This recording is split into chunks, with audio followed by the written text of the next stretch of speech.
Bonjour à tous les conseillers ont du cœur, j'espère que vous allez bien. On débute le nouveau format d'émission à 14 heures. Je suis très content de recevoir un invité, un conseiller qui désire en fait partager son expérience avec vous. Alors j'espère que vous allez lui poser pas mal de questions et puis aussi l'accueillir comme il se doit. Alors, moi, au niveau de cette émission-là, je voulais, pour l'interview, avoir plein de personnes qui puissent nous apporter leur savoir, leur parcours, leurs échecs et aussi leurs réussites. Mais avant tout, avant de le recevoir, que je vous le présente, on va envoyer hop, le générique et je vous dis à tout de suite.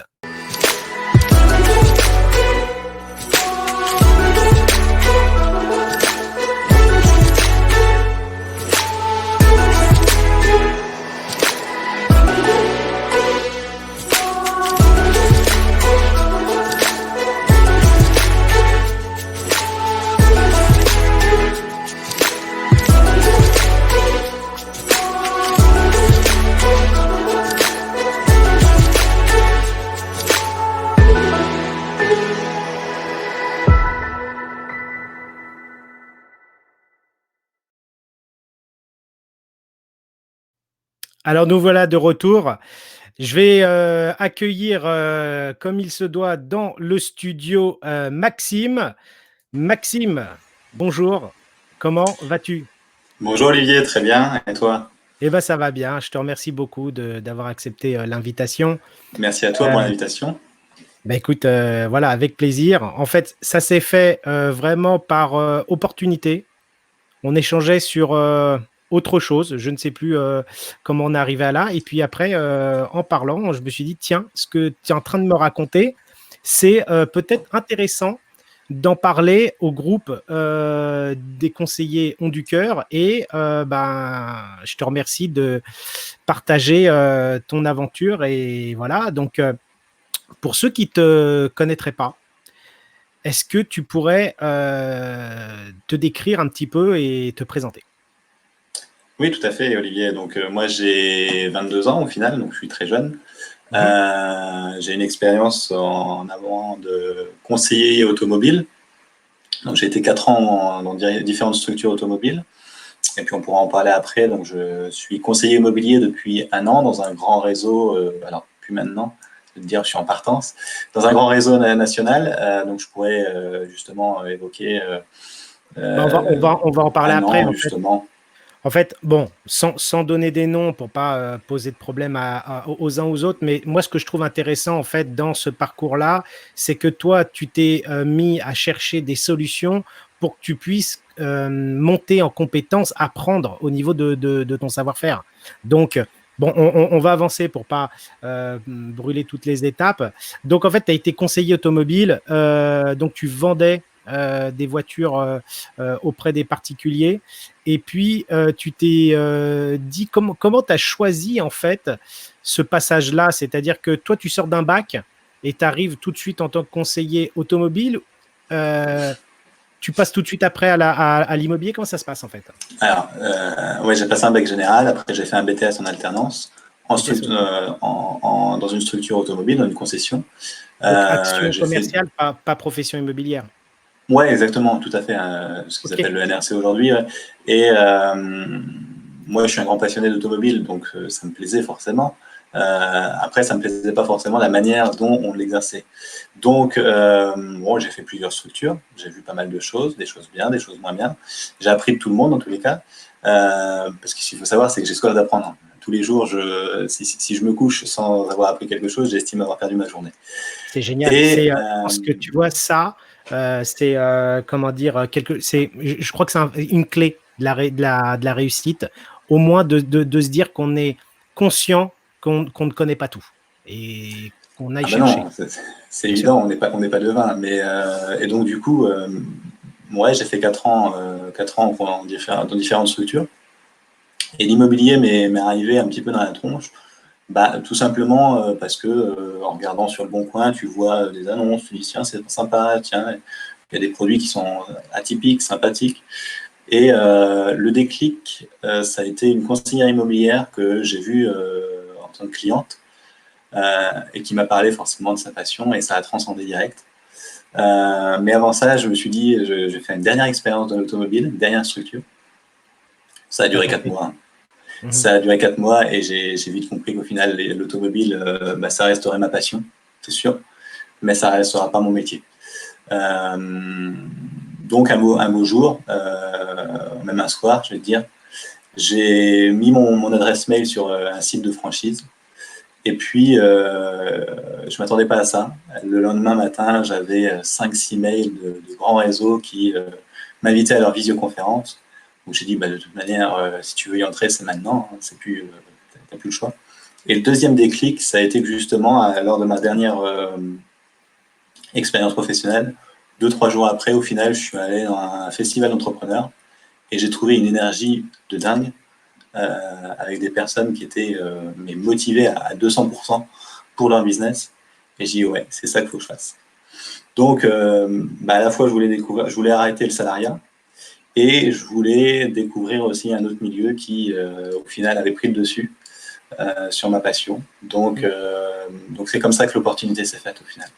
D'accord. Bon, ça c'est très intéressant, super. En fait, tu passes du salariat à l'entrepreneuriat. Et on t'a expliqué en fait les différences, les responsabilités, est-ce que tu as eu toutes ces questions-là ou au moins les réponses à ces questions-là? Parce que je trouve que en tant que recruteur, c'est important d'avoir une certaine responsabilité, de dire aux futurs conseillers, voilà, quand on rentre en tant qu'entrepreneur, c'est-à-dire agent commercial indépendant, on crée sa propre marque personnelle, mais aussi son propre fonds de commerce. Hein. Ses clients, son relationnel, on démarre en fait à zéro. On ne touche pas tout de suite de l'argent. Ça nous met un certain nombre de mois entre la vague en fait d'apprentissage pour le métier de l'immobilier, puis après le retour, sur investissement. Il se passe un petit peu du temps. Tu le savais toi au début? Oui, alors encore une fois, c'est la curiosité qui fait le truc. Quand tu te renseignes bien sur les choses, au final, tu t'es informé sur beaucoup. Alors, je te dis pas, hein, je me suis arrivé avec plein de trucs que je m'attendais pas et des déboires comme tout le monde qui débute. Mais je savais que j'en avais pour minimum 9 mois à me dire, je vais bosser tous les matins et je vais pas avoir de salaire à la fin de mois. Donc j'avais des économies, j'avais aussi, donc comme j'avais fait une rupture conventionnelle, j'avais eu droit à des aides, donc ça me mettait déjà un départ de trésorerie qui me mettait déjà serein. Et d'ailleurs, on pourra en parler de comment j'ai utilisé cette trésorerie-là après. Et puis, la deuxième chose, c'est pareil, je me suis informé énormément, notamment avec une formation que j'ai fait en 5 jours, que je conseille à tous ceux qui entreprennent, en tous les cas, dans la partie commerce et industrie. Alors ça, c'est une formation en dehors du réseau que tu as choisi ou dans l'immobilier? Oui. Avant de rentrer dans le réseau, juste avant de signer, j'ai fait 5 jours à l'antenne de ma chambre de commerce qui s'appelle 5 jours pour entreprendre, justement. Et là, tu balayes tous les sujets juridiques, communication, tu balayes toute la totale. Et justement, c'est là où, en fin de compte, tu as quand même un écrémage qui est fait. Parce que tu en as qui veulent devenir entrepreneur, mais qui ne se rendent pas compte de la tâche que ça représente. Pas mesurer la responsabilité, en fait. La responsabilité et puis l'investissement, parce qu'après, c'est pareil, on peut parler d'investissement financier, mais on parle aussi d'investissement en temps. Parce que c'est pareil, au début, j'étais pas du tout dans l'efficience. Donc, je ne comptais même plus mes heures à tel point que voilà, j'avais plus de vie perso de toute manière. Mais parce que j'étais passionné par le truc et je me suis laissé entraîner dans ces trous-là. Et il y a un moment donné, je me suis dit, c'est plus possible, je ne vais pas continuer toute ma vie comme ça. Il va falloir que j'apprenne des process, que j'apprenne des méthodes, que je sache comment on fait les choses pour gagner du temps et puis pour ne plus en perdre surtout. C'était surtout ça. D'accord. Donc, alors, en fait, c'est ultra intéressant ce que tu dis parce que tu reprends tous les fondamentaux de ce que la plupart, en fait, des franchises enseignent aux conseillers immobiliers. Tu m'as parlé là d'études un petit peu budgétaires. Donc, tu as dû faire, en fait, comme ça, une étude budgétaire, mais sur le fait qu'il faille que tu puisses durer jusqu'à 9 mois. Tu n'avais pas 10 mois de largesse, c'était très difficile. Je savais, mais au final, je veux dire, c'est le principe de l'objectif SMART. Si tu te mets peu de deadline, tu n'arrêtes plus. Quoi. Tu dis 9 mois, 10 mois, 11 mois, 12 mois, et après, tu deviens vite avec la corde qui est là. Quoi. Bon, tu t'es fixé 9 mois. Ouais. Et en fait, pour aider un petit peu les conseillers qui débutent ou ceux qui voudraient peut-être faire une reconversion dans ce domaine-là, comment tu as procédé à cette étude financière de charge quotidienne? Déjà, première chose, c'est que tu te renseignes. Tu te renseignes pour faire un prévisionnel. Alors, les prévisionnels, tu peux en faire 50 si tu veux, mais d'essayer d'être le plus juste possible, de savoir les prix du marché, de savoir combien il y a de transactions sur ton secteur, parce que est-ce que ton secteur va te permettre de gagner ta vie ? En fait, tu parles d'études de marché. Ouais, mais justement, tout est lié, si tu veux, Olivier, parce que si tu ne sais pas combien tu vas faire de ventes, tu ne sais pas tes recettes. Par contre, en termes de dépenses, oui, j'avais calculé aussi, je savais que ça allait me coûter X euros pour faire de la prospection, que ce soit des flyers, que ce soit. Donc, tu as calculé ton point mort. Tu as calculé ton point mort de ce qu'il te fallait au minimum entre la voiture, l'essence et puis le loyer, la nourriture et ainsi de suite. Et juste après, tu es passé à l'étude de marché. Tu t'es dit, tiens, dans ce secteur-là, combien je vise pour pouvoir vivre correctement, ou comment tu as visé en fait tes objectifs? C'est ça, c'est de se dire, aujourd'hui, je n'existe pas. J'ai X acteurs sur le marché qui sont présents depuis pas mal d'années. Comment je vais faire pour arriver sur le marché tout doucement et puis récupérer des parts de marché.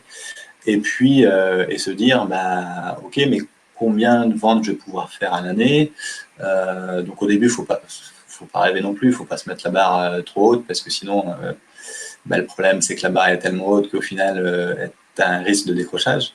Et c'est ce qu'on voit, à mon avis, dans beaucoup de personnes où le turnover est forcément fatal sur notre métier. Je pense que au niveau, quand on rate en fait l'information au niveau du recrutement, moi je dirais que 70 personnes décrochent au bout de 8-9 mois. Et donc, tu as raison de fixer des objectifs qui soient atteignables au début, parce que toi, tu as le côté pécunier, bien sûr, mais il faut aussi que tu puisses savoir répondre aux clients, être cohérent et professionnel.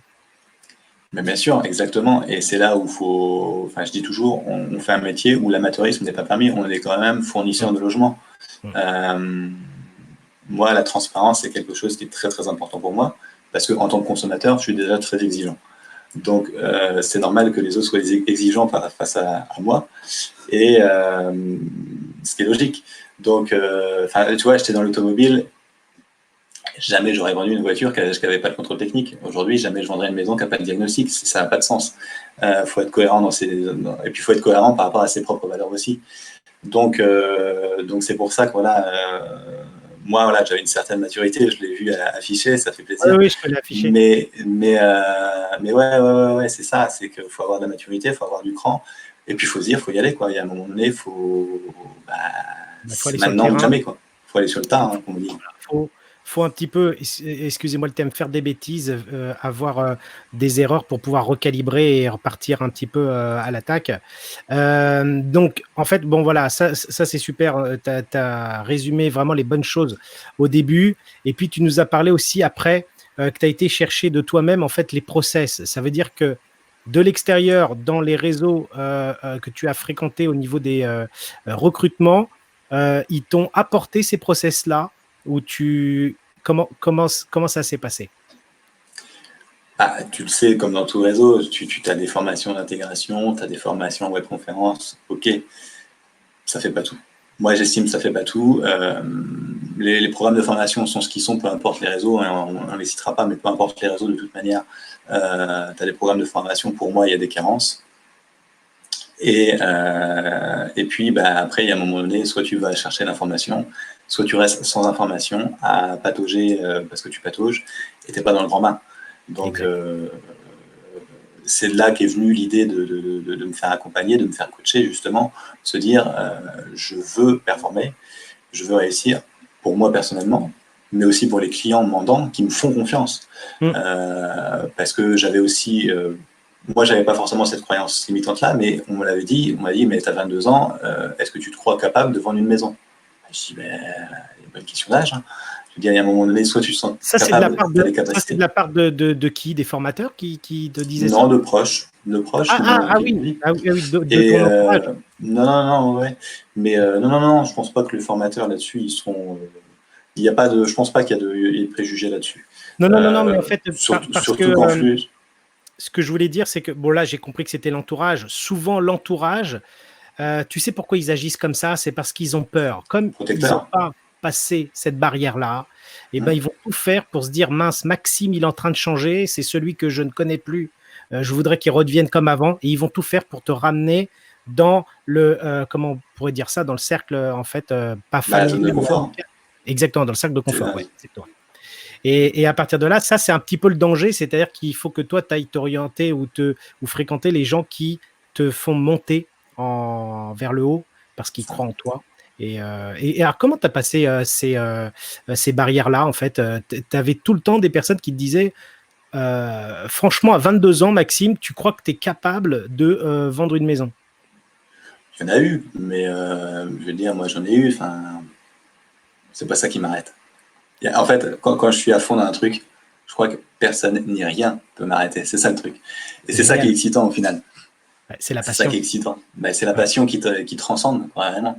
ouais. Mais qui peut aussi transcender par abus, justement, à passer des heures à outrance et te dire à un moment donné, tu as aussi une vie. Ben, la vie, elle Ça, défile, quoi. ouais, je suis d'accord. Mais tu sais, en fait, le secret quand même, je pense, de ceux qui ont réussi, c'est cette intensité entre la passion, l'intensité qu'ils procurent, et en fait, à la fin, tu finis par être communicant, à la donner à tes clients. Et quand tu arrives et Hum. que tu es positif comme ça, les gens se disent, mais ce bonhomme-là, il m'apporte des conseils, il m'apporte que des bonnes choses. Et automatiquement, les bonnes choses t'amènent aussi les bonnes choses. Donc, ouais, c'est très, très bien ça. Et je dirais même, tu as le double effet. En fait, tu as celui qui te dirait à 22 ans, tu n'es pas capable de vendre une maison, mais tu as le double effet. Tu as celui qui va dire, ah oui, donc il est jeune, il est dynamique, il en a envie, il a envie de gagner sa vie. Je vais lui confier ma maison parce que lui va plus réussir que celui qui a 20 ans d'expérience C'est vrai. et qui n'a pas envie de se démener. Ouais, c'est vrai. C'est souvent le cas C'est ça. qu'on a. Ouais. Donc, non, mais voilà. Moi, je voulais que, en fait, nos échanges qu'on avait eu un petit peu, je sentais que derrière ça, il y avait un certain état d'esprit. Et je voulais, à travers ce live, que tu puisses le communiquer parce que cette intensité à travers des posts un petit peu figés, on ne le voit pas. Et là, en vidéo, le fait que tu le racontes, je trouve que c'est très vivant.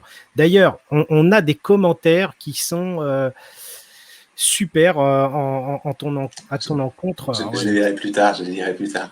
c'est vraiment très bien. Tu vois, les formations, les valeurs, l'équipe, tout est important. Bravo Maxime. Quand on sort de sa zone de confort, ça dérange toujours autour de soi. Mais C'est en vrai. fait, ouais, c'est vrai qu'il a raison, Michael, et je pense que c'est le problème un petit peu qu'on a en France, c'est on se met des plafonds de verre partout. Et on se met des plafonds de verre partout, et je pense qu'il y a aussi une certaine jalousie un petit peu, si tu veux, de ah bah oui, mais lui il va réussir, il va faire mieux que les autres, il va se démarquer des autres. Après, il ne faut pas écraser les autres. Enfin, faut garder ce qu'il y a, c'est qu'il faut garder ses valeurs naturelles Mm. et puis grimper en compétences. Et puis après, bon, bah, forcément, le reste se fait tout seul, quoi. Ouais. Tu as deux types, hein, moi je dis d'agents immobiliers. Tu as ceux qui font partie de la meute de loups et donc là, ils ont perdu leur valeur parce qu'ils mettent le gain en priorité. Et tu as ceux qui vont être bienveillants et qui vont mettre tous les conseils au service en fait du projet du client. Et je pense, et j'en suis totalement convaincu, que les personnes, quand ils deviennent des véritables loups, ils se font manger par la meute tôt ou tard. Alors que les personnes bienveillantes, les clients les identifient, vont vers eux et c'est gagnant à tous les coups. Donc ça, c'est vraiment un état d'esprit très puissant que tu es en train de donner comme valeur. Donc au départ, tu as connu en fait le métier de l'immobilier par ta cliente. Tu nous as expliqué en fait que tu es monté par les process, comment dire, avec les études de marché, les études budgétaires. As-tu comparé les différents modèles économiques pour te dire, tiens, peut-être celui-ci va plus m'accompagner en tant que débutant ou pas? Ou tu as pris celui Alors, qui t'a accepté en premier? non, j'ai quand même fait pendant quasiment 3 semaines, un mois, tout un process. Donc, il y a eu toutes les visioconférences qui ont été faites par des grands réseaux nationaux. Et je pense, par contre, j'ai peut-être biaisé une partie des choses, c'est que pour moi, les agences immobilières ne prenaient pas de personnes qui étaient issues de reconversion, pour avoir regardé en fait compte des offres d'emploi, hein, tout simplement, où toutes les expériences étaient exigées. Donc je me suis orienté là-dessus, et puis parce qu'en fait je voulais aussi avoir mon indépendance en tant qu'agent commercial, et je me suis dit, bon bah écoute, s'ils ont autant de personnes chez eux, c'est que ça doit quand même fonctionner. Donc après on verra, voilà, que bon, le nombre ne fait pas forcément la qualité, mais en tous les cas, ça a fait que moi j'ai regardé 5-6 visioconférences, donc j'ai étudié 5-6 réseaux de mandataires. J'en ai choisi un par rapport à tous les gages de sérieux et de formation qu'il y avait. C'était vraiment le sérieux et la formation qui a primé. D'accord, ça c'est intéressant. Maintenant, en tout et pour tout, quand tu regardes leur visioconférence, la peinture elle est brillante et tu sais pas tout, mais en tous les cas, la peinture est brillante partout. Donc je pense que, et c'est vrai que j'en ai eu des gens qui m'ont demandé, mais quel réseau tu me conseillerais? Est-ce que tu connais tel réseau? Est-ce que tu penses que c'est bien? Il n'y a pas de bon, enfin, je vais faire un peu du script, mais il n'y a pas de bonne ou de mauvaise situation en fait. Non, mais Il y a des réseaux pour certains et il y a des réseaux pour d'autres. oui, en fait, bon, bien sûr, là, alors ça c'est une autre question, mais là, enfin, dedans, dans ce que tu as transcrit, il y a le parcours de formation qu'on peut porter pour mettre tout le monde en fait à niveau. Et puis, tu as aussi un parcours de coaching. Et le parcours de coaching, par définition, le coach doit en fait faire une analyse sur ton passé, sur ce que tu veux faire pour que ça soit en fait quelque chose de sur mesure. Et c'est ça qui va, mais on va en venir après sur le coaching et tu vas pouvoir nous donner quelques clés de ce que tu as trouvé. Aujourd'hui, en fait, donc voilà, tu m'as expliqué sur les différents modèles économiques. Pour toi, en fait, quelle est ta vision du métier? En fonction de ce que tu as pu découvrir entre ce parcours, même s'il est minime, on voit que tu as beaucoup de maturité. Quelle qualité, selon toi, en fait, un conseiller doit avoir pour pouvoir commencer à marquer des points et à commencer à vivre? Persévérance. La persévérance, ne pas lâcher. La résilience aussi. Ouais. Parce qu'on se prend des portes dans la tronche, mais au final, ce qu'il faut se dire en fait, parce que c'est sûr, ça fait mal. Hein. Tu te prends des portes dans la tronche, non, je veux pas d'agent immobilier, non, de toute manière, je ne passerai pas par un professionnel, etc. Enfin, on entend des choses et en fonction des secteurs, moi j'ai la chance quand même d'avoir une pression commerciale qui n'est pas si forte que ça, parce que je suis en milieu rural, mais quand même, les préjugés sont faits. Il faut les casser, ces préjugés-là. Et quand forcément tu t'amènes avec tout l'enthousiasme que tu as et tu te prends des portes dans la tronche, à la fin de la journée, tu as pris 15 portes dans la tronche et tu as peut-être eu la 16e qui t'a ouvert la porte.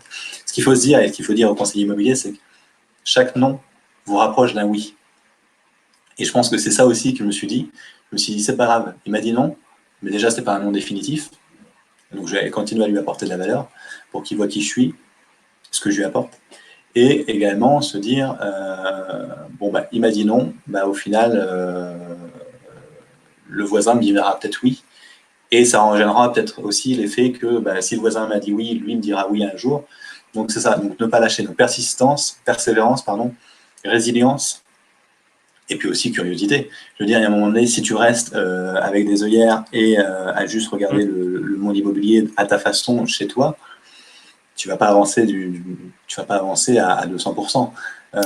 Regarde ce qui se fait ailleurs, même outre-France. Regarde ce que tes concurrents font. Regarde ce que tu peux apporter de différent. Et c'est là où forcément ta valeur ajoutée imprimera. Donc en fait, toi, tu as commencé à calculer tous les noms que tu as eu pour te faire des métriques et te dire, tiens, je marche à 16 noms cette semaine ou ce mois-ci. Je vais essayer le mois prochain d'aller à 17 ou 18 contacts pour aller augmenter mon taux de retour. C'est comme ça que tu as travaillé? Ok, ça. Génial, super. Je trouve que c'est très important parce que ça, c'est des choses qui sont peut-être, comment dire, communes ou qu'on se dit, bah tiens, oui, je le sais, mais on oublie ces métriques. Et souvent, quand, toi qui as travaillé dans l'automobile, quand on prend une voiture, on va voir la consommation. Je fais du 6 litres au 100 ou je fais du 7, 8, 9. Et à partir de là, nous, en fait, c'est la même chose. Il faut qu'on sache combien d'informations, combien de prospects je dois toucher, combien je dois faire d'estimations, de visites pour arriver au bout d'une offre et d'un compromis. Donc ne C'est le jamais. principe de l'entonnoir, hein, si tu veux. Donc, Exactement. Ouais. c'est exactement ça. Hein. Si tu sais pas où tu vas, tu sais, on le dit, hein, tout objectif flou mène irrémédiablement à une connerie précise. Donc, de toute manière, c'est ça. Et je la tiens de Sébastien, celle-là, Sébastien Tedesco, s'il est là, il sourira. On lui passe Mais le bonjour à on lui Sébastien. passe le bonjour à Sébastien, bien sûr. Et d'ailleurs, c'est grâce à lui aussi que j'en suis au niveau où j'en suis, avec le coaching qu'on a pu voir avec.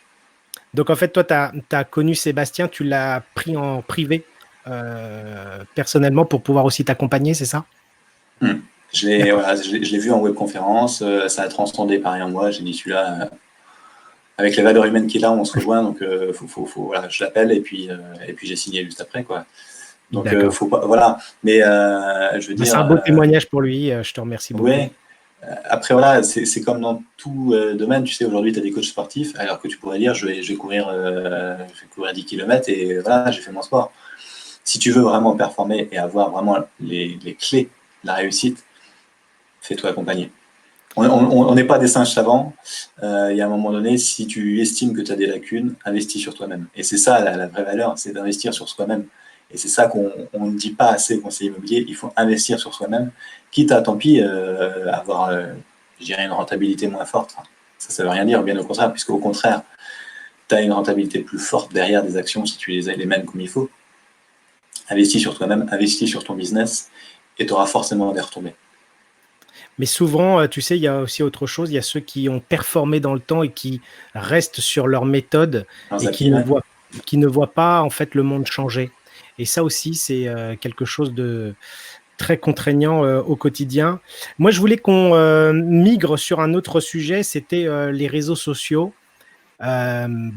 Tu vois, le fait qu'on soit là aujourd'hui, c'est grâce aux réseaux sociaux. Je te voyais un petit peu poster comme ça de partout, c'est-à-dire tu postais chez Sébastien. Pareil qu'on me voit partout. Ouais. Et comment es-tu arrivé en fait dans cet univers-là et en quelle année tu as pris conscience en fait qu'il faille que tu t'orientes vers les réseaux sociaux? À la base, bon, comme toute personne, j'avais un compte, mais je postais pas. À petite personne, avant d'entrer dans l'immobilier. Et très vite, je me suis dit, de toute manière, je n'ai pas d'agence physique. Si je veux avoir une vitrine, il faut qu'elle soit numérique. Et de là, voilà, ça a été Facebook, ça a été, là, je suis sur Instagram, j'étais pas mal déjà sur LinkedIn, donc ça m'aidait aussi. Et le but, c'est voilà, d'être là, d'être présent, d'être récurrent, de jouer le jeu un peu de l'algorithme, de s'informer encore une fois, parce que je ne savais même pas qu'il y avait je savais même pas qu'il y avait un algorithme il y a un an. Et puis aussi de pouvoir voilà, donner du contenu aux gens, parce que je voyais beaucoup de choses qui se faisaient et je dis non, c'est pas possible. Bien, ceux qui mettent, et je sais qu'il y en a, et s'ils m'écoutent, si ça peut être le conseil du jour, ça sera le conseil du jour. Arrêtez de mettre vos annonces immobilières à outrance, stop. On n'est pas un portail d'annonces. Donnez du contenu, donnez de la valeur aux gens, et par réciprocité. Et je vais te dire même une chose, j'ai récupéré un mandat grâce à Facebook. Alors, je m'y attendais absolument pas. Ça faisait 3 mois que j'étais sur la plateforme. Alors, comment tu as fait? Parce que déjà, c'est vrai que les réseaux sociaux, les gens vont pour le divertissement. Donc, ils s'en foutent derrière de voir une photo où on est, nous, en train de poser derrière la belle prise du panneau vendu ou qu'on annonce qu'il y a un bien qui va arriver. Ils se disent, bon, en fait, ça zappe. Je pense que ça zappe ultra rapidement. Donc, c'est important que tu me rappelles. Et comment tu as fait en fait pour récupérer ce mandat? Tu l'as récupéré dans ta région? Ah bah à 3 km de chez moi, ouais. Après, je pense que le référencement a fait que la récurrence des postes. Et puis un dimanche matin, j'ai reçu un message sur Messenger. Est-ce que vous êtes bien sur le secteur? C'est ça? Oui, j'ai vu ce que vous faisiez. Ok, bon. Et puis à l'époque, j'avais des biens de prestige à 400-600 000 euros. Donc la question, ça a été, est-ce que des biens à moins de 100 000 euros, vous les prenez? Oui. C'est vrai que ça, c'est une question qui peut freiner parce qu'ils font pas ils pensent qu'il y a un compartiment entre ceux qui font du luxe mais aujourd'hui, nos clients, quand on envoie une annonce, ils nous appellent, ils regardent pas si derrière on a telle segmentation ou pas. D'accord. Et donc, tu l'as récupéré le mandat alors? Oui. Ok, super. Eh ben, belle anecdote. Pour ceux qui veulent Mais en fait, avoir le ce qu'il faut se dire, c'est que, comme dans tout, il faut semer. Et je pense que sur les réseaux, il faut semer sans s'attendre à récolter. Mais que si tu récoltes, bah, c'est le Graal. C'est le Graal, c'est du bonus. Et je vais te dire, c'est de la prospection à 0 €. Parce que je n'avais même pas sponsorisé quelque chose, donc je n'avais pas fait de campagne de publicité ou autre. C'est de la prospection à 0 €. Donc, faut y aller, nickel. On a, on a des marrants dans le groupe, Ouais, ça fait plaisir. c'est bien. Donc, bon, bah, on apprend que tu es associé avec Mark Zuckerberg, donc très belle. Non, hors de question. Donc, ok, super. Ça, c'est pour la partie mandat. Tes cross-canal, comment dire, tu milites pour que les réseaux sociaux ou tu as diverses idées au niveau de la prospection de divers points d'ancrage? Non, les réseaux sociaux, c'est juste un petit plus. Mais il faut être cross-canal, comme tu le dis. Ça passe par de la prospection terrain, ça passe par de la prospection, et je vais me faire tuer, c'est pas grave, par de la pige.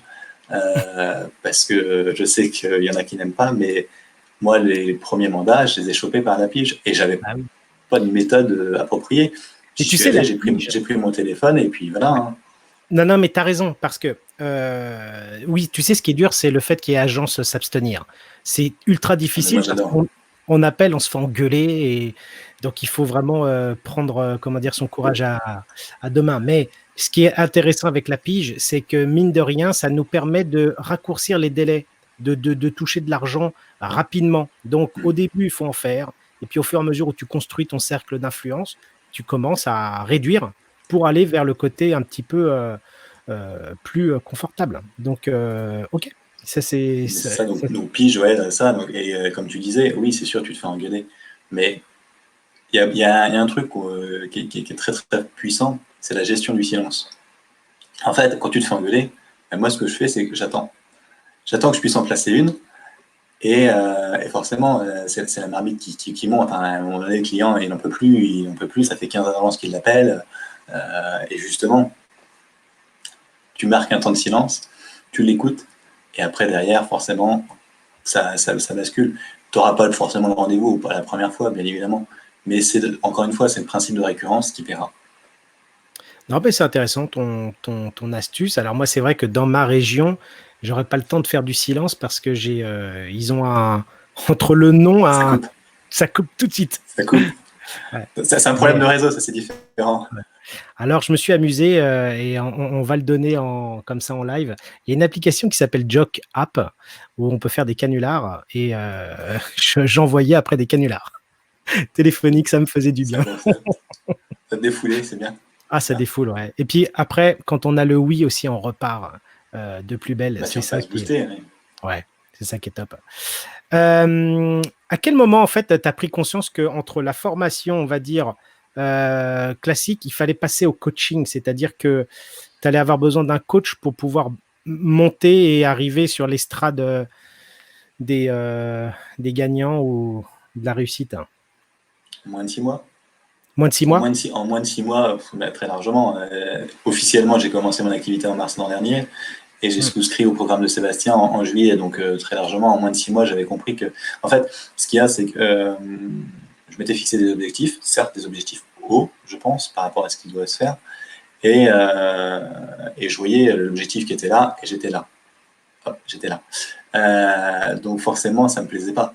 Et quand tu arrives dans cette frustration à dire je ne suis pas au niveau où je voudrais être à l'heure actuelle, il y a un moment où tu te dis soit je grille toutes mes billes, et au risque de toutes les griller, soit je rassemble ces billes-là, je prends un coaching et je vois où ça m'amène.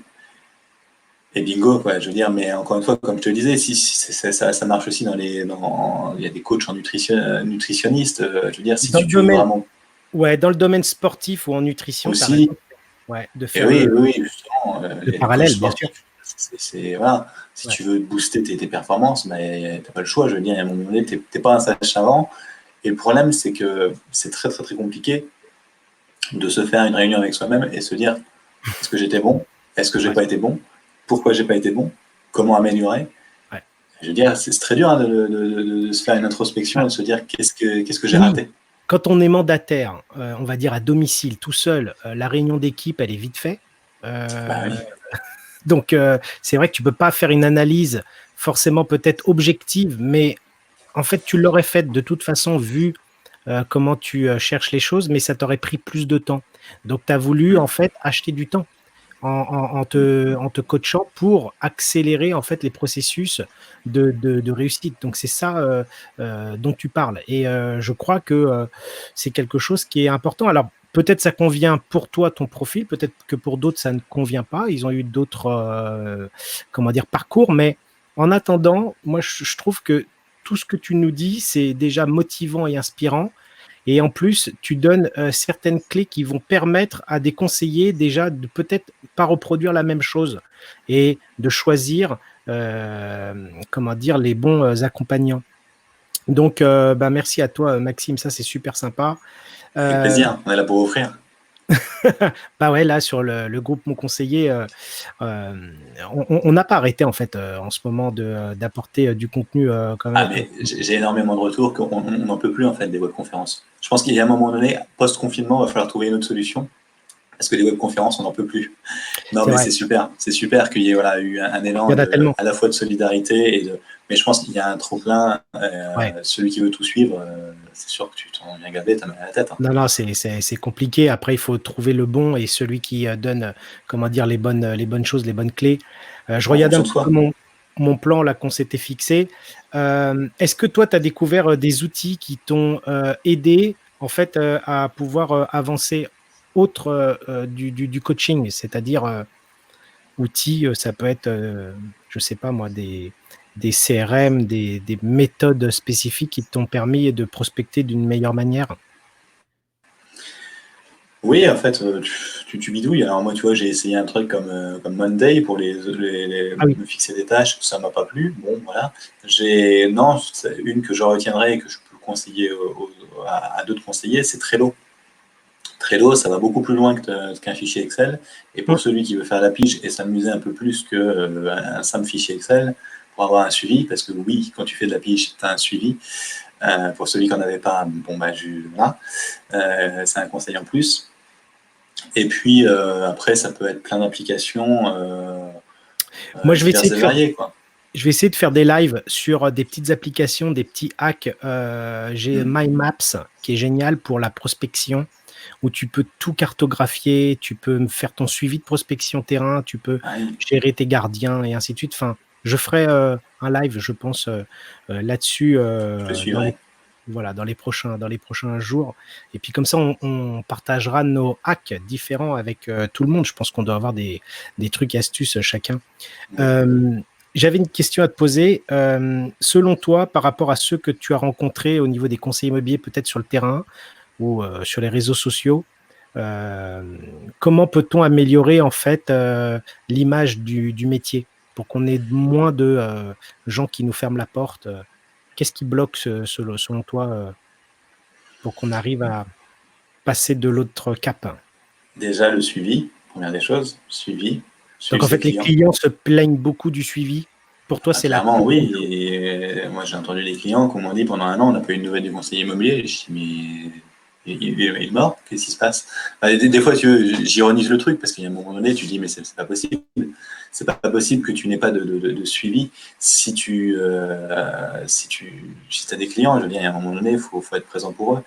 Et puis, le suivi. Et puis après, c'est aussi être novateur, apporter des nouveaux outils. On l'a vu voilà, aujourd'hui avec le confinement. Si on ne s'est pas mis à la visite virtuelle, on est mal. On est en 2020 hein, quand même. Et je dirais même qu'on va aller même vers à mon avis, des visites qui soient Ouais. totalement immersives, type Matterport. Bon, ça, pour ceux qui ont les moyens. Alors, Mais ouais, bon, ouais. Alors, j'ai un avis quand même là-dessus parce que, en fait, je pense que le ça conseiller, fait pas tout. enfin, Oui, il y a déjà, ça fait pas tout. C'est-à-dire que moi, j'ai remarqué que j'ai besoin de beaucoup de data personnelle. Tu sais, quand je mets mes annonces sur Hmm. les différents portails, si je mets une visite virtuelle de 40 contacts, je descends tout d'un coup à 6 ou 7. J'en perds énormément. Donc, je me suis dit, bon, bah, il faut que je l'enlève pour récupérer ces contacts parce que je peux peut-être les rediriger vers autre chose. Mais les 6 ou 7 contacts que je récupère, ce qui est ultra intéressant, c'est quand je fais la visite, Ça dans vous- 99% des cas, j'ai l'offre au prix ou proche, parce qu'ils ont vu ce qui leur plaisait. Par contre, c'est vrai que c'est très, comment dire, difficile d'avoir son téléphone qui descend tout d'un coup, parce que les gens ont peut-être des a priori, peut-être qu'ils visitent mal, et je pense que la visite virtuelle, laissée comme ça, envoyée par mail ou sur les sites internet, faut qu'il y ait toujours un accompagnement. Hmm. Donc, j'ai vu qu'il y avait des outils là qui sortaient pour faire un accompagnement avec le conseiller. Donc, ça serait, comment dire, très important de peut-être le signaler au conseiller ou voilà. Je ne sais pas comment toi tu vois les En choses. fait, ouais, si tu veux, les outils font pas tout. Les outils, ça te permet d'avoir en fait une marque de fabrique, avoir un branding, avoir le fait que bah, toi tu fais de la visite virtuelle, pas le voisin. Te démarquer en fait, c'est la Oui, différenciation bien sûr. clairement. Mais ça n'enlève en rien de toutes tes qualités que tu dois avoir. Ouais, Hugo, on en parle, c'est sûr, de l'agent immobilier qui prend 4 photos avec son iPad, ça c'est le genre de truc qui m'irrite et tu sais pourquoi. Ouais. Mais Et voilà, Hugo, il faudrait le mettre dans toute la France là parce que je ne sais pas comment on va faire pour prendre toutes les photos et les visites virtuelles. Si on doit passer son temps avec Matterport aussi, c'est très chronophage. Donc, je ne sais pas si la limite, moi, je pense que les choses, même si on le fait bien, faut le déléguer. Et d'ailleurs, il faut ouais. déléguer les choses qu'on fait bien parce qu'au moins, on peut voir si elles sont bien faites après. C'est comme Bah, ça que je vois les choses. tu sais quoi, je vais mettre au pareil tous ceux qui nous regardent et qui nous regarderont en replay de faire son calcul de taux horaire et de voir toutes les tâches qu'ils peuvent déléguer. Et tu vas voir que c'est impressionnant. Toutes les tâches qui te coûtent moins cher que ton taux horaire, délègue-le. Et tu verras que c'est impressionnant. C'est vrai, c'est vrai. Je suis tout à fait d'accord. Ça, c'est un point clé important du budget. Et que je comprends pas qu'on ne t'inculque pas ça dans les réseaux, parce que quand tu vas en tant que salarié, ce que tu vas regarder quand même, parce que ok, t'as l'ambiance, t'as les conditions de travail, ok, mais ce que tu vas regarder, c'est à combien t'es payé. Et au final, quand tu es à ton compte, tu te dis, bah non, je ne le calcule pas. Et c'est ça qui est dommage, parce que c'est là où justement tu te dis, ah ouais, donc il faut que je passe tant de temps à faire ça, parce que sinon c'est chronophage, et en plus, je perds de l'argent. Mais tu t'en rends pas compte, parce que comme tu fais des actions, et puis tu te dis, ouais, mais je vais toucher une com à 6 000, 7 000, 8 000 euros en fonction des secteurs. Donc bon, bah, ça m'a récompensé tous les heures de travail que j'ai fait. Quand Ouais, tu fais le calcul, au final, c'est pas vraiment ça. c'est vrai, tu as des réseaux, en fait, tu as des modèles économiques plutôt, je veux dire des modèles économiques qui laissent, comment dire, l'autonomie de l'entrepreneur en totalité. Donc, il faut avoir tous les points clés entre le budget, l'étude de marché. Et tu sais que si on cumule tous les métiers qu'un conseiller immobilier doit faire, c'est énorme. Dans d'autres boîtes, je pense que ça représente plusieurs casquettes différentes parce que Ce que j'allais dire, il faut être multitâche en fait. Il faut être ah, c'est multitâche c'est- c'est et multi-expert, je dirais, parce que ouais. en fait, il faut maîtriser la prospection, il faut maîtriser l'estimation. Quand tu arrives sur un secteur, si tu as 1 an d'expérience, comment tu fais pour maîtriser les prix au quotidien comme ça? C'est un travail qui est énorme parce qu'il va falloir recenser, récupérer plein d'informations. Puis après, tu dois savoir rentrer les mandats, mais tu as la loi Allure, tu as les diagnostics, tu as toute la partie aussi donc expert un petit peu juridique. Quand tu fais les visites, avant, tu as la commercialisation. Donc, il faut savoir marketer pour être expert en commercialisation. Puis après les visites, il faut être guide et montrer les meilleures choses. Puis après, tu as dans les visites les gens qui vont peut-être pas se projeter. Donc, il va falloir que tu les aides au niveau du bâtiment à défaire des cloisons, à agrandir la cuisine en leur disant, bah voilà, elle peut s'ouvrir ou remplaçant la. Donc, tu as tous ces points-là. Moi, j'ai calculé, c'est 8 métiers pour arriver jusqu'à la fin. Et ce parcours, il est quand même très, très long. Donc, c'est ultra intéressant parce que c'est un métier qui est, chaque jour, en fait, on apprend des choses. Il n'est pas du tout redondant. Et Non. ça, il faut que on puisse le dire à tout le monde pour que chacun puisse vraiment le faire comme des pros. Donc, ouais, je te remercie. Ouais, voilà, t'apprends plein de choses, t'es multi-expertise, et justement, en t'entourant des bonnes personnes, t'en apprends encore plus, beaucoup plus vite. Je veux dire, voilà, Exact. je veux dire, les diagnostics, je suis pas diagnostiqueur. Moi, dès que j'ai une question, j'appelle mon diagnostiqueur et il va me répondre tout de suite. Et j'ai là tout de suite la réponse et je passe pas pour un imbécile, excuse-moi du terme, devant un Ouais, client. Donc, comme ouais. ça, au moins, et puis pour toi aussi, personnellement, c'est une richesse quand même de te C'est dire, important je ce que sais les tu dis. choses. Ouais. C'est important parce que, en fait, tu sais, c'est une clé. Et tu me fais penser à ça parce que c'est des choses qui m'arrivent souvent quand je coach des personnes qui arrivent dans le monde de l'immobilier. C'est qu'un PV d'AG ou des diagnostics, on les remet pas comme ça par mail. Il faut les expliquer. Donc, soit on se rencontre, alors si on travaille à domicile, on est mandataire, ben on se rencontre dans un lieu comment dire, sympathique, ou sinon on se rencontre en agence. Et à partir de là, en fait, il faut les expliquer, même s'il n'y a rien de spécial, mais les diagnostics, quand on va parler, comment dire, de différentiel qui n'est pas aux normes, ça peut faire peur et donc perdre une offre, alors que c'est 100 euros. Voilà. Donc, Mais c'est comme quand tu vas chez le médecin. Je veux dire, si le médecin il te donne une ordonnance, s'il t'a pas expliqué qu'est-ce que tu as en fonction des symptômes que tu as, bah, il peut te donner les meilleurs médicaments au monde et encore. Peut-être que tu sois soigné, mais au final, tu n'auras pas compris comment et pourquoi tu as été soigné. Donc c'est la même manière. Donc on est dans un accompagnement permanent, dans du conseil. On est conseiller immobilier, je veux dire, le terme est fait pour. Hein. Donc il y a un moment donné, si tu guides pas tes clients vers les meilleures choses, et puis comme je te dis, voilà, la transparence des informations, c'est essentiel et vital parce que tes clients s'en prennent pour 20 ans et puis parce qu'ils ont besoin de savoir. Je refais toujours le parallèle avec le contrôle technique de la voiture. Je veux dire, quand tu achètes une voiture à 6 000 balles, tu veux savoir ce qu'elle a. Quand tu achètes une maison à 200 000, voire plus, tu as envie de savoir tous les points, point par point, qu'elle ouais, a. Et je dirais même que, ouais, j'irais même plus loin quand on voit toutes les choses qu'il peut y avoir, quand tu vois les accidents qu'il y a, les accidents de balcon. Je pense qu'il y en a eu un à Rouen il n'y a pas longtemps. Je pense qu'on peut encore aller même plus loin dans les choses sans en devenir trop procédurier, mais avoir au moins une base, des éléments, et que les gens achètent au moins en tranquillité et qu'il n'y ait pas de soucis. On est fournisseur de logements, c'est ça. Donc, moi, quand j'étais conseiller automobile, je ne mettais pas des cimetières ambulants sur la route. Il était hors de question de mettre mes clients en danger. De la même manière, il est hors de question que je mette des clients en danger parce qu'il y a un risque de surchauffe du tableau électrique ou que sais-je, ou en tous les cas, s'il y a un risque, qu'il soit informé. en fait, bon, c'est vrai que c'est les débuts, les diagnostics, hein, ça, on ne voit pas tout, hein, c'est pas quelque chose de très détaillé. Et puis, il y a des diagnostics aussi qui veulent rien dire sur la consommation énergétique. Euh, c'est pas du tout explicite, je trouve, ce côté-là. Bref, ça, c'est un autre sujet. Voilà, moi, je voulais te poser la question d'après toi, en fait, sur ce parcours-là d'apprentissage, quel dysfonctionnement on peut trouver dans l'immobilier pour qu'on puisse changer? Est-ce que tu penses que c'est au formateur ou au réseau de s'adapter, en fait, au conseiller immobilier et de commencer à faire du coaching sur mesure? Comment tu verrais les choses pour que finalement on puisse redorer l'image, c'est-à-dire avoir des vrais professionnels de l'immobilier et pas comment dire, des notions basiques. Et tu vois un petit peu ce que je voulais dire?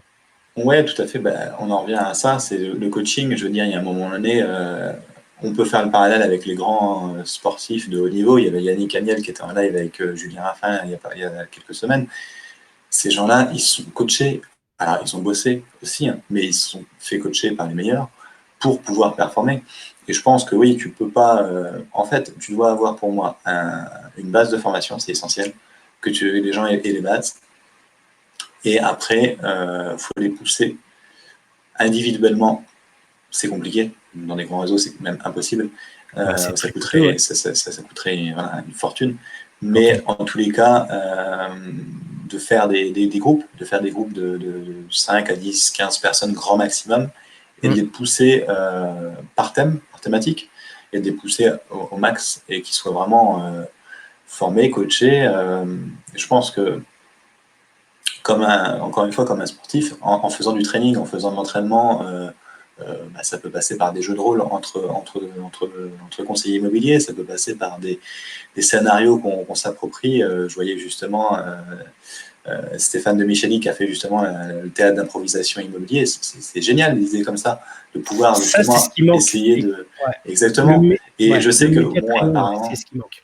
apparemment, ouais, je sais qu'il y a des réseaux qui essayent de le mettre en place. Je pense notamment aux réseaux comme Plaza qui ont beaucoup joué sur la théâtralisation des choses, parce que le fait est que voilà, ce personnage-là fait aussi du théâtre, ça aide. Mais je pense qu'on va arriver à avoir des gens qui vont être obligés de passer par là. Même si je sais que voilà, si je dis jeu de rôle, je sais que j'en perds 90% parce que tout de suite c'est mal vu, c'est ah non, j'ai pas besoin, c'est ah ouais, mais quel va être le regard de l'autre par rapport à tout ça. Donc je pense qu'il y a une certaine bienveillance à monter et monter des petites équipes. Après, ça peut partir aussi en local. Hein. Je veux dire, si tu as un animateur mais vraiment un animateur coach, je dirais, qui te booste, parce que le problème, c'est qu'on a la barrière de je suis indépendant. Donc je suis indépendant, je fais ce que je veux. Je fais ce que je veux, tu n'as pas à me dire ce que j'ai à faire. En fait, ce qu'il y a, c'est qu'il faut… Je suis d'accord, mais celui qui te répond ça, mais il n'a pas envie d'être coaché. Il n'a peut-être pas envie d'être coaché, peut-être qu'il fonctionne bien ou pas du tout. Maintenant, si ça lui plaît ou ça l'intéresse de vivoter, après ça c'est le problème de comment dire de la marque ou du réseau, de l'agence ou peu importe. Donc ça, je trouve que c'est se cacher derrière une excuse.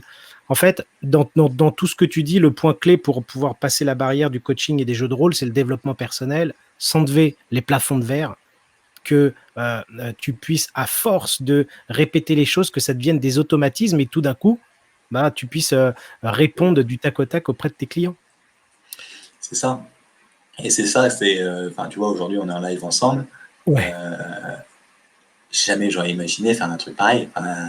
Tu vois, tu m'as envoyé une invitation. Alors déjà, j'aime pas refuser, première des choses. J'aime pas refuser une invitation qui est aussi bien sympathique. Et deuxième chose, je me suis dit, c'est le moment ou jamais justement de se lancer à la vidéo, et c'est maintenant. Et c'est maintenant ou jamais. Quoi. C'est vrai. Parce Donc, que on échangeait aller, ensemble. On échangeait ensemble. Et en fait, il y avait quelque chose que je sentais d'être intéressant pour le groupe Mon Conseiller du Cœur. Et je t'ai dit, est-ce que ça t'intéresserait de faire un live? Et on est parti comme ça, en fait. Et tu m'as dit, écoute, pourquoi pas? Ok, je suis partant. Et nous voilà, en fait, sur le live, là. Et je trouve que, tu vois, la valeur que tu as apportée, elle est géniale parce que je crois qu'elle va aider pas mal de monde. Et puis après, il y aura les replays et ainsi de suite. Mais je te remercie. C'est vraiment quelque chose qui est… Avec plaisir, mais justement, c'est là le but. Je veux dire, c'est donner un retour d'expérience du terrain et se dire, de toute manière, on est tous égaux. Je veux dire, on est tous conseillers immobiliers. Ceux qui regardent, en tous les cas, conseiller immobilier, agent immobilier, peu importe la structure. On a tous des barrières, des croyances limitantes à faire péter qui sont différentes. Mais levons-les, justement. Comment tu peux vivre avec des boulets, avec des chaînes aux mains, alors que tu pourrais exploser, et justement, c'est que du bonus. Il y a un moment donné, celui qui ne veut pas te voir ou qui dit ça ne m'intéresse pas, il zappera, je te l'ai dit justement, à mon avis, avant, il zappera de toute manière. Donc c'est pas grave. Mais en tous les cas, celui qui veut rester, reste, bien évidemment. Et puis, si ça peut aider certains justement à faire lever leurs croyances limitantes, mais avec grand plaisir. Après, voilà, je ne suis pas un extraterrestre, je ne viens pas d'une autre galaxie. On est tous humains et on a tous nos craintes, nos peurs. Mais il y a un moment donné, il faut se dire on y va. Et puis, et justement, ça peut t'amener vers des belles portes. Je veux dire, voilà, l'exemple de Sébastien Tedesco qui m'a coaché, ça m'a amené, on voit des gens qui sont là que je n'aurais probablement jamais connus. Le fait de on ne s'était pas vu nous au Rent, mais en tous les cas, j'en ai croisé au Rent. C'est juste génial et ça fait des superbes rencontres. Et justement, c'est le message que j'aurais à donner aux conseillers immobiliers. Intéressez-vous à votre métier, intéressez-vous à votre domaine. Allez dans des salons, allez dans des after-work, allez, je cite le Rent parce que c'est le salon où justement, moi j'ai été un petit peu surpris, c'était la première fois que j'y allais, hein. J'étais un peu surpris de me dire, je vois pas finalement beaucoup de conseillers immobiliers, je vois des responsables d'agence, je vois des coachs, je vois des formateurs, mais c'est l'endroit où il faut y être. Je veux dire, c'est là où tu vas rencontrer tes partenaires commerciaux que tu as actuellement, futur, ou justement des startups qui lancent des idées qui sont, mais tu n'aurais jamais pensé que ça aurait pu exister. C'est Et vrai. ça donne des pistes pour la suite, et ça donne surtout des idées, et avec des conférences qui sont quand même, on peut le dire, de qualité, avec des Ouais. intervenants de qualité, où ça te donne, c'est là où justement t'engranges en une journée, moi j'ai engrangé énormément d'informations, et c'est top, quoi. Il était très très beau ce salon-là parce que moi j'avais été dans les précédents, je crois que c'était Porte de la Villette. Donc Ouais, il est parti aussi, voilà, et le parc des expos, c'est beaucoup plus grand, c'est spacieux, ouais, c'est propre, quoi. ouais, non, ils ont toujours monté la barre. Là, c'est vrai Mm. que c'était intéressant parce que de l'extérieur, on a l'impression que c'est que de la technologie. C'est-à-dire qu'on nous apporte de la Non. technologie en rapport avec l'immobilier. Mais c'est bien que tu racontes un petit peu les choses. Déjà, on peut refaire des rencontres avec des personnes qui sont dans le même univers que nous, ou même dans d'autres. Et puis aussi le savoir, quand on écoute, comment dire, je crois que c'était la première conférence avec Immobilier 2.0 sur Mm. la pêche à la ligne, ils ont fait cette analogie-là. Ça a été, Génial. c'est vrai, ça a Ça va être été un carton, hein. Et exact. Ouais, puis, ouais, ils ont une énergie positive qui fait que justement, tu es obligé d'avoir la patate des 10 heures du matin, quoi. C'est obligé. exactement. Et donc, franchement, bah voilà, on conseille à tout le monde d'y aller, hein. On va se retrouver plus On fera une de. grande table, t'inquiète pas. Ouais, je pense que ça va être génial. On va rencontrer beaucoup de monde et merci de l'avoir rappelé, Lorenz. C'est quelque chose d'incontournable aujourd'hui, je trouve, en France et il est bien conçu. Il est bien Là, monté, ouais, ouais. on parlait, pardon, de développement personnel. Et d'ailleurs, on a un petit coucou de Céline Demann qui nous écoute. Est-ce que tu aurais des livres, euh, peut-être un ou plusieurs livres, en fait, à conseiller à ceux qui nous écoutent? Des livres de développement durable, de développement personnel, pardon, il y en a plein.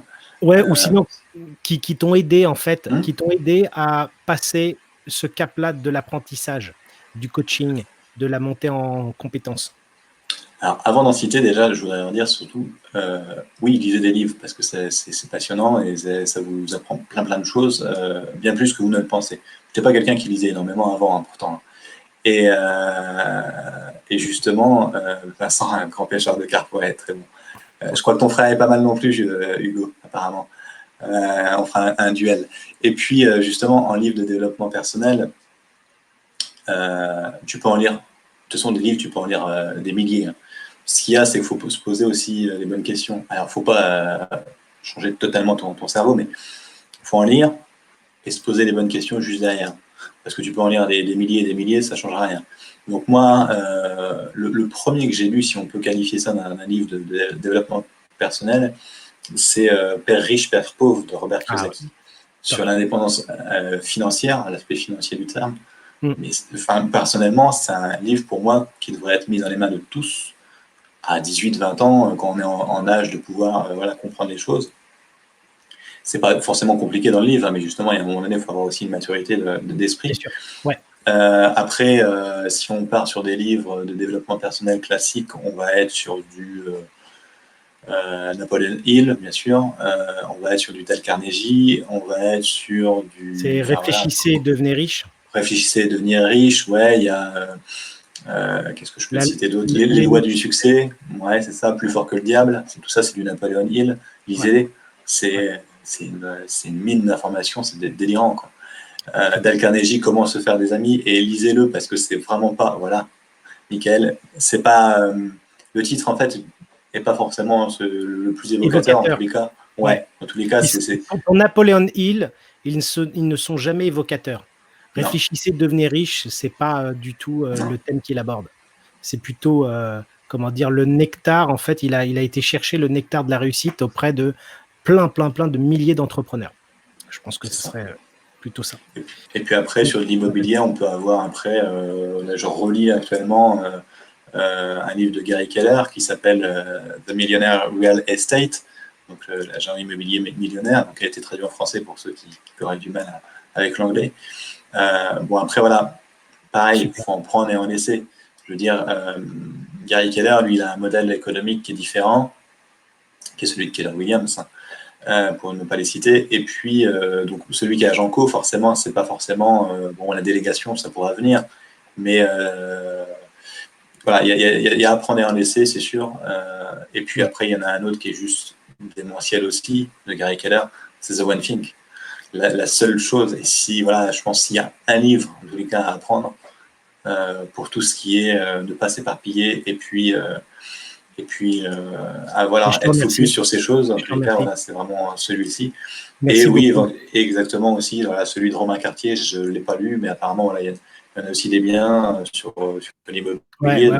Donc, informez-vous, renseignez-vous, soyez curieux, quoi. Ouais, c'est ça. Ouais. Si des fois, en fait, vous aimez pas trop lire, vous pouvez aussi les écouter en audio. Alors, on retient moins de choses, mais quand vous marchez, quand vous allez courir, c'est quelque chose, ou si vous faites la cuisine ou autre chose, vous écoutez et ça glisse un petit peu.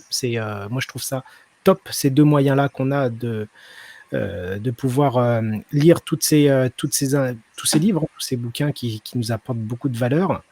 Là, voilà, on a fait le tour un petit peu de l'émission. Maxime, je vais te laisser un petit peu le mot de la fin. Quel conseil, en fait, tu souhaiterais délivrer aux conseillers immobiliers qui nous écoutent pour leur donner, en fait, un maximum d'inspiration? En fait, ça va être un peu les clés du succès que j'ai eu, si je puis dire, c'est de s'informer, d'être curieux, de découvrir plein de choses. Entourez-vous des bonnes personnes. Et surtout, n'ayez pas de préjugés, n'ayez pas d'images préfaites. Tout ce qui est voilà, croyances limitantes, faites en sorte de les faire sauter. Vous voyez, aujourd'hui, j'ai fait un live avec Olivier. Je m'imaginais jamais en faire un, et pourtant, voilà, je l'ai fait. Donc, faites sauter le pas et faites le grand.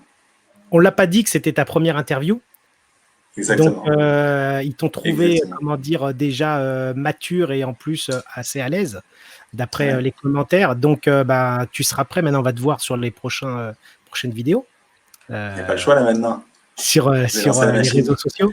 Exact. Et je terminerai par une phrase. Moi, je pense que j'ai un mentor en entrepreneuriat. On aura beau dire toutes les choses qu'on aura pu dire sur ce personnage-là, c'est Bernard Tapie. Et je retiendrai toujours une phrase de Bernard Tapie qui était que ne cherchez pas à tout coup à réussir dans la vie, mais battez-vous pour réussir votre vie. C'est ça le plus important. Ouais. Et franchement, quand tu médites cette citation-là, tu gamberges. Bernard Tapie, j'adore le personnage pour ce qu'il a fait. Ouais. C'est un bonhomme, un monstre dans l'entrepreneuriat. La seule erreur qu'il ait faite, c'était de toucher à la politique, mais l'entrepreneuriat, il a été, monstrueux. Je te remercie pour le mot de la fin. Je renvoie le générique, on va quitter tout le monde et puis je quitterai le live après. Je vous remercie à tous vraiment d'être présents parce que vous avez été super à nous encourager et ça nous donne envie de faire d'autres lives. Donc, on aura le prochain demain à 14h. Et puis, à très bientôt. Merci Maxime, à toi. Je suis très content qu'on ait fait ensemble cette première interview-là. Et je vous dis à très bientôt dans de prochaines aventures. Ciao les amis.